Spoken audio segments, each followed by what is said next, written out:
Hey guys, I'm Elliot. This is Everything Elliot, and on the ground right here is a Chinese brush cutter, brush hog, rotary cutter. What else do they call them? I think like in Britain they call them whippers. I think that's what they call them. Yeah, I bought it at auction. These things are at auction, dime a dozen. Everybody buys them, but they're cheap and they're not safe to use the way that they come. In this video, I'm gonna show you everything you need to do to make this thing safe to use, upgrade it, make it actually worth owning. So just a quick overview, the couple things we're going to be doing, we're upgrading all the bolts on the motor and gearbox. We are upgrading the blades. I got them sitting over here, but I'm not gonna show you all that just yet. You gotta wait and see for that one. And then we're gonna weld some supports in right here from the top of this plate down to here, because when you are driving along, you can see this whole thing flexing. And I have heard people that say this weld right here has cracked. So we're gonna weld some 1x1 square in a couple spots, you know, from the top of this plate down to this support here. After all these things are done, this thing should be a runner. Oh, and I wanna look into a case drain. We might be adding a case drain to this. I'm waiting on a call back from a friend to see if I can do it the way that I want to do it. But for right now, we're going to start with the bolts. We're going to be replacing all of the chintzy Chinese bolts with grade 8s and some Loctite.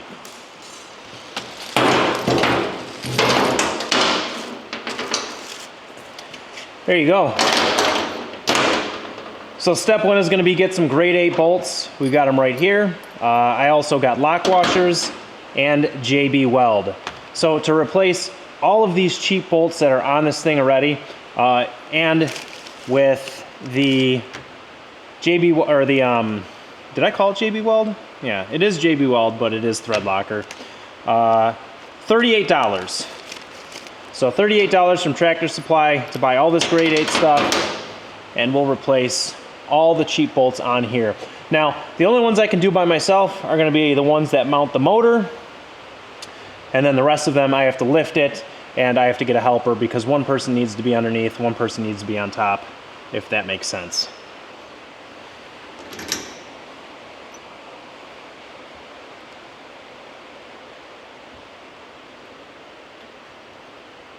What's up, buddy? What's up? You ready to help? Yep. All right. All right, Tucker just got here to help, so we're gonna grab some stuff and we'll rip these ones out real quick, and then we'll grab the gantry crane, lift this thing up so we can work safely underneath it.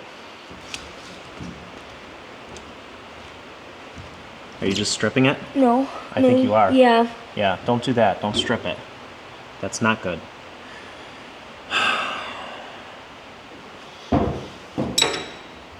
You really know how to make a project harder than it needs to be, huh? Yeah, I guess so.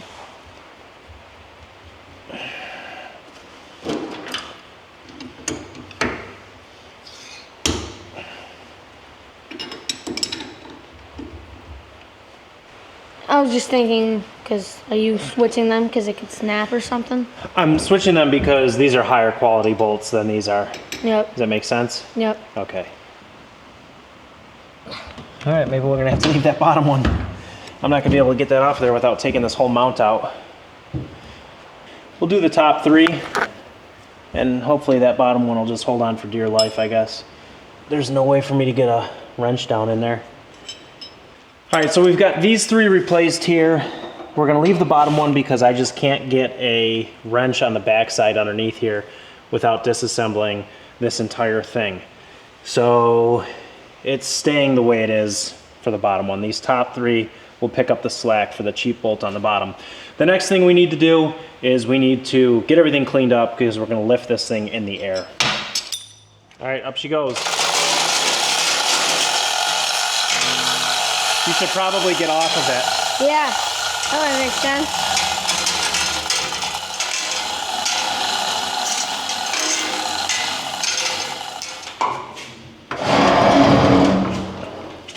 We have to get these bolts out, and obviously one side's on top, one side's on bottom, and I can't reach around and get both. So I'm gonna have Tucker stay on the top. He's gonna hold the wrench on the top, and I'm gonna go on the bottom with the impact and impact them out. Okay, number one's out. So I'll hold it all the way up, and you'll see where the bolt is going to land on the or where the nut is going to land on the bolt. That's where you're going to put the Loctite. Yep. So you don't need to put it all the way up here, just where it's going to land. Yep, because then that would be a waste. Locks it in. Yep. Ready to? I'm going to send it home. Okay, send it home. Okay. Get the Loctite ready for the other one, and we'll send the other one home too. Yep. Okay. Go.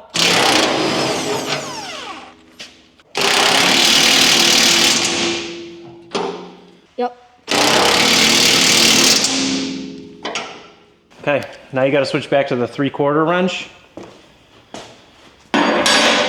And we got to do those 4 that are below the blue thing.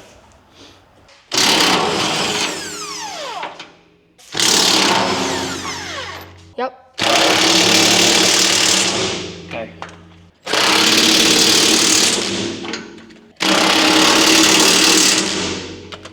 All right, so now that we got all these bolts replaced, we can set it back down on the ground, and we're going to start working on the extra supports that we're going to be welding in here. So.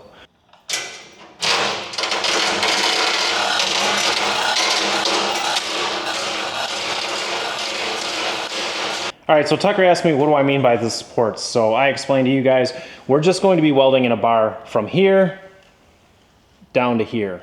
I don't know if we're gonna do 1 on each side or 2 on each side. That all depends on how much material I have. So we're using 1 inch by 1 inch square tubing. It's heavy wall square tube, so it should be plenty. It's going to be in tension, not compression. There should be plenty of tensile strength in 1 by 1 square tube. All right, so this is what we're getting after here. I think we're just gonna do 1 in the center here, and then 1 in the center on the other side. And that should do the trick.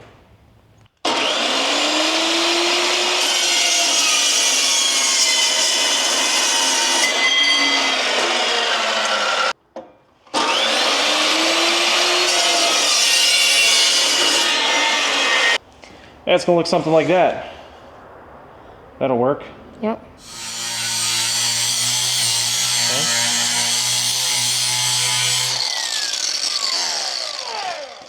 Tucker's gonna continue to grind. I'm gonna get the welder set up, and I'm gonna start tacking in this bar while he's prepping that side. Hey, put these on, would you? So you at least have some eye safety here. We're gonna be using the ESAB Rebel 285 to get this thing all welded up today.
They say never to show your welds on YouTube, but I don't know, they look all right.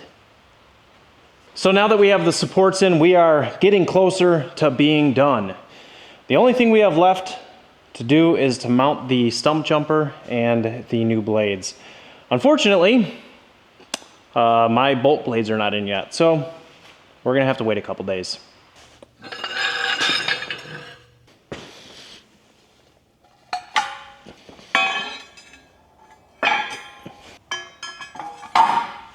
So we got everything in we need to put this thing back together. Well, I don't have hydraulic line yet, but for the most part, we can get this thing back up and running, ready to rock and roll. Tomorrow I can run to the hydraulic store, get a hose made, and this thing will be done. So I just wanted to quickly show you the difference between what was on there and what we're putting on there. And if you can't already tell the difference, well, I mean, you should be able to. Stump jumper, actual brush hog blades, Danger lawnmower blades. Yeah, frame of reference, how thin they are. I'll get a tape measure.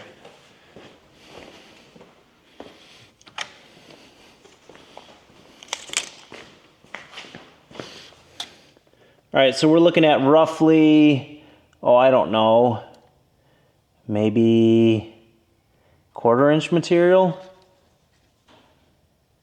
No, 3/16. 3/16 material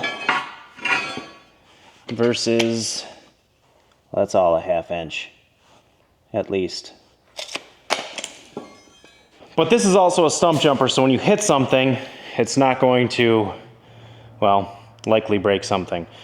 So I got the bolts in for this, and I'm going to leave all the stuff down in the description down below this video. So you guys, if you bought one of these things, you can just click the links, buy everything I bought, and it'll work. Now, before we go any further, some research you have to do is under your brush hog, you're gonna have this right here. So you need to measure this. It should be about 1.5 inches if you want to buy the parts that I bought. I think mine's also a 12 spline. 6, 7, 8, 9, 10, 11, 12. 12 spline. So if you have a 12 spline and it's about 1.5 inches, all of this stuff that I have linked down below is going to work for you. And one other thing I wanted to do is just take a quick measurement, because it looks like my new cutting path might be a little wider. So this thing is advertised as a 72-inch cut, and I believe they're liars. We're gonna double check that right now. Yeah, 66.5. 66.5. New cut is going to be 64. Well, I guess we did lose 1 inch. So these blades that I purchased are 27 3/4 inch long. I guess you could go with like maybe 30-inch blades if you can find them. But if you all want it to work the way that I'm making it work, just buy what I bought. So let's get this stump jumper thing put together and ready to be mounted up. Yeah, here are the bolts that I bought too, like actual brush hog bolts. Beats the heck out of the, oh, I don't know, grade 5 bolts that they have this thing held together with. So yeah, another safety feature.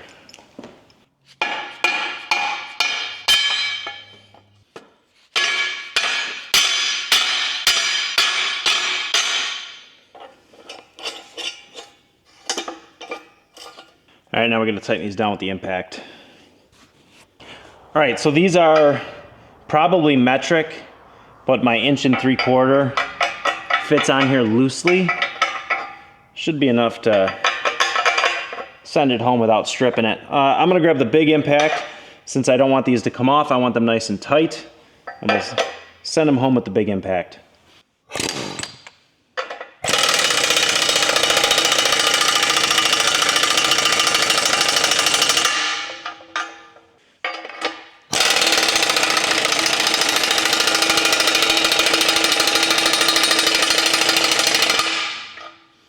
All right, so now that we got this thing put, the reason that you use these special brush hog bolts is they have like a key, they're like keyed, and then, hold on, this thing's heavy. Even with it that tight, they're built so these blades can still move like that. That's how this works, is these stay captured even though this bolt is screaming tight. That's the magic of it. So when it hits something, this blade can kind of just kick back and get out of the way. So if I were to make a recommendation to you, if you're a homeowner, you're doing this and you don't have like a full shop setup, the one thing that I would recommend you do that I'm not going to do is cut a hole in the top of the brush hog. So what you're gonna do before you do all this mess is you're gonna take this and just kind of lightly put it up in the brush hog on the other side.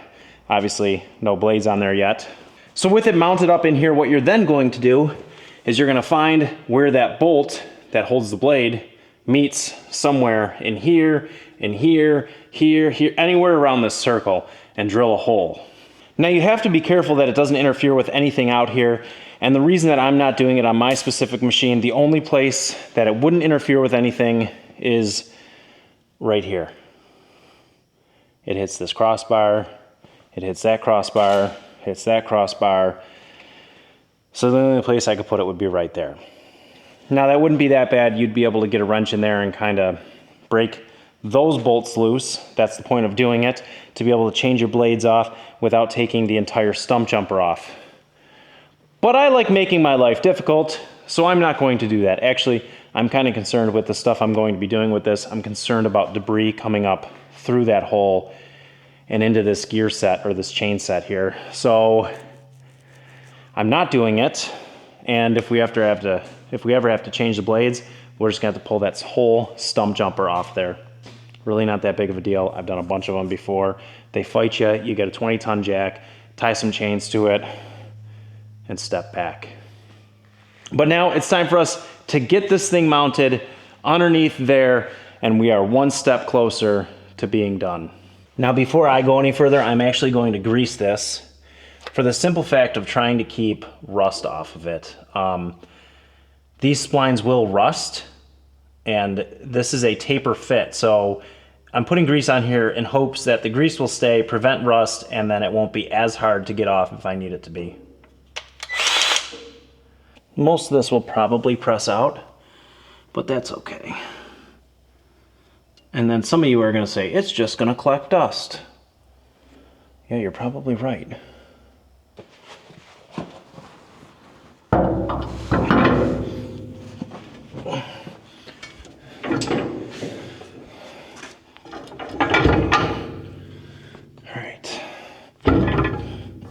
There we go. Castle nut.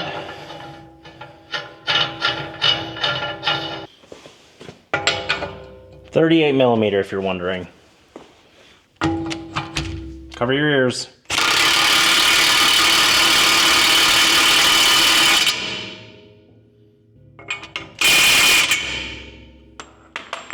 Now since it is a castle nut, you have to have the hole lined up, so that's kind of what we were doing there. That should be plenty tight.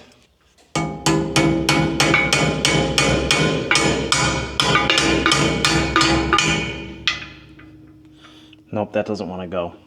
The nut is not tight enough. It's not showing the entire hole yet. So now I gotta try to get this out.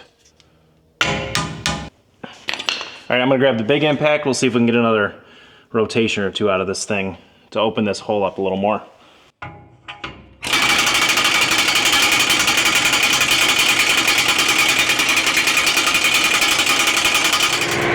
So I've completely covered that hole. I need it to go more. So we're gonna try to have to make this thing earn its keep here.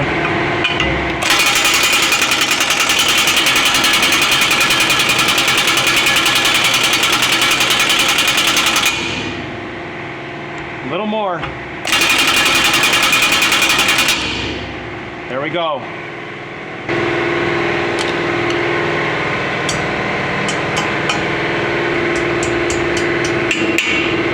All right, I am confident that is not coming off there. Between the 1,000-ish, probably, foot-pounds the big railroad gun puts out and the locking pin, that thing should be good to go.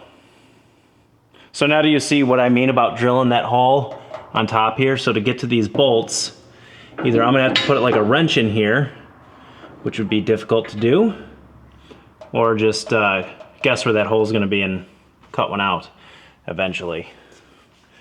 But I'll probably just fight that whole pan and get it off that way. So we're gonna pull that plug out because I need to take that to the hydraulic shop to get that matched up with the hose. And, oh, I forgot to tell you, I heard back from, I can take these off now, it's not gonna be loud. I don't know why, I'm like probably yelling into the camera. Heard back from my buddy.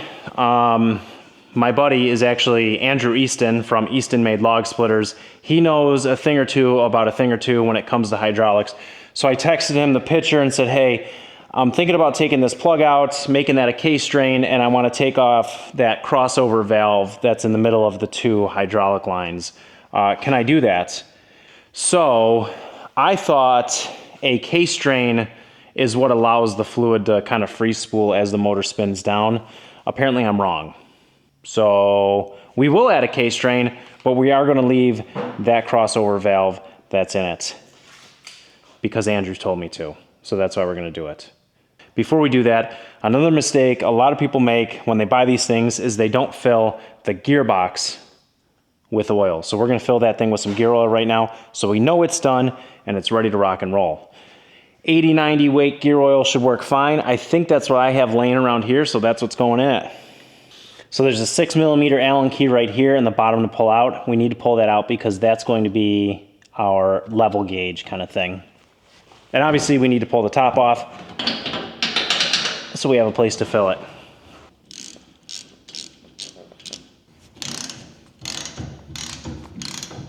All right, so you take your gear oil, you put it in here until it comes out of here, and then that way you know it's to the proper level. Oop, there it comes. All right, so probably maybe 3/4 of a quart. 1 quart would be my guess. I don't know, it's tough because I didn't start with it full.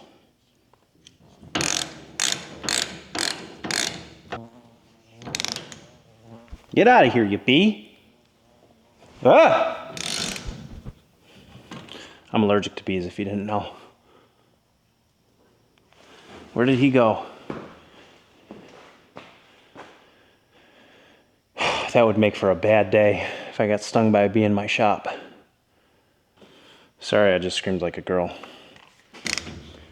All right, that's good and tight. Let's get the top plug off this motor. Oh, it's not a bee. It's a horsefly. Hold on, I know you're not on camera, but... Oh, I hope you heard that. Hold on. Holy cow. Here's my thumb for reference. That is a monster dog horsefly. Or deer fly, depending where you're from. Actually, I think the deer fly are the smaller ones. All right, I digress.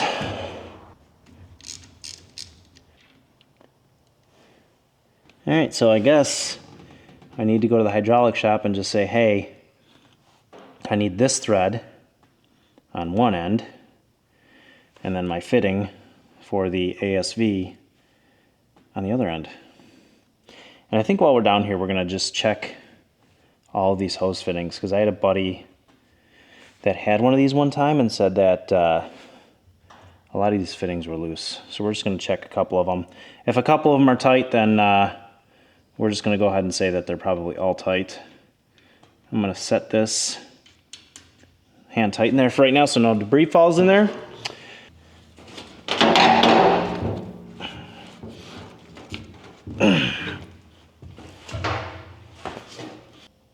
Okay, that is tight.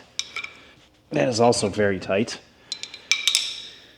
So we're gonna leave all the rest of the fittings until they prove me wrong.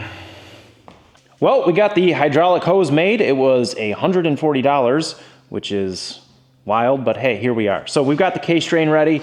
Hopefully that'll make this pump or this motor last longer. So we're gonna get this thing hooked up. We're gonna get the tractor out of here. We're gonna bring the skid steer in. We're gonna check to make sure that the flow is going the correct way. We'll put the cover back on it and we're gonna go test this thing out.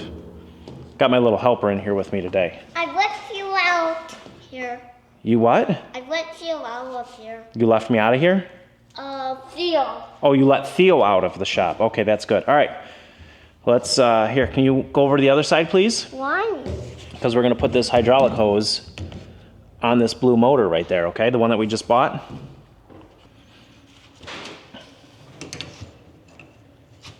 All right, so we got it all hooked up. We're gonna get the tractor out of here and we're gonna go bring the skid steer in. Like I said, check the correct flow pattern. All right, we're all hooked up. Now we gotta make sure it spins the right way. So I'm gonna go put my son in the bed of my truck. Me? Yes, you, in the bed of my truck over here, because that'll contain you when I turn the brush hog on. You need to be contained. You can't be around the brush hog when it's running. Safety first, right? All right, now that he's contained in the bed of the truck, back there, I could turn this on and not worry I'm gonna take his ankle out. All right, so reminder, needs to spin this way.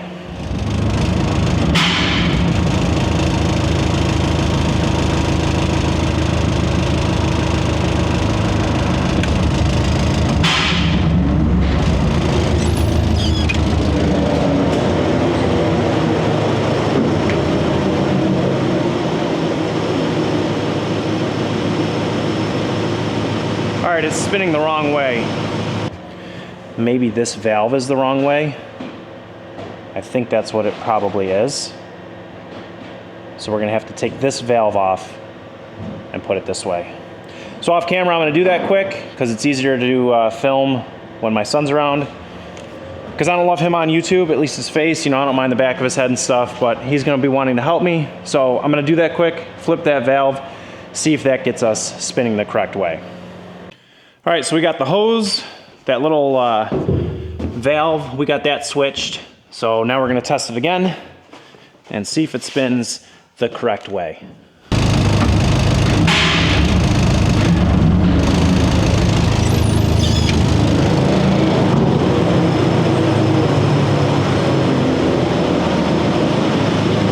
All right, there we go. It's spinning the right way now. Excellent. That's exactly what it was, flipping that valve around. All right, I'm gonna put the cover on this thing so it's ready to rock and roll. We're gonna throw a couple zip ties on there, put the cover on it, and we're gonna go out and test it. So if you guys are just here to see the modification point of this brush hog is done. I'm now going to go use it. Quick recap of everything we did to make this thing brush hog worthy. Stump jumper, new blades, case drain, upgraded bolts, and some supports. So I'll put like the, chapters down below so you can jump between them if you want to. But this thing should be a pretty reliable unit now. I guess we're gonna go use it for the first time and find out if it's reliable or not. So maybe you do wanna stick around, but I'm gonna put the cover on and we'll see you guys once we get back into the food plot. All right, so this is the food plot. I mowed this, I don't know, a month ago with the mini skid steer and the flail mower. And since we got this thing hooked up, ready to run, we're gonna give it a try here. I mean, it's really not that tall. It's probably only a foot tall, but nonetheless, we're gonna give it a go. There's some tall stuff we'll be able to test it on over there, and then some wooded stuff we'll be able to test it on over there. So I'm gonna set up the camera on the tripod somewhere safe. I don't know where that is, but we'll figure it out.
So yeah, it mows grass. Mows it pretty well, actually. Nice finish on this.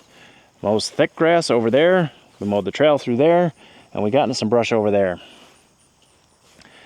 I couldn't get into too much because, well, I have my son with me. And doing things with a 2-year-old is difficult, but it works, and all the modifications that we did to it work great.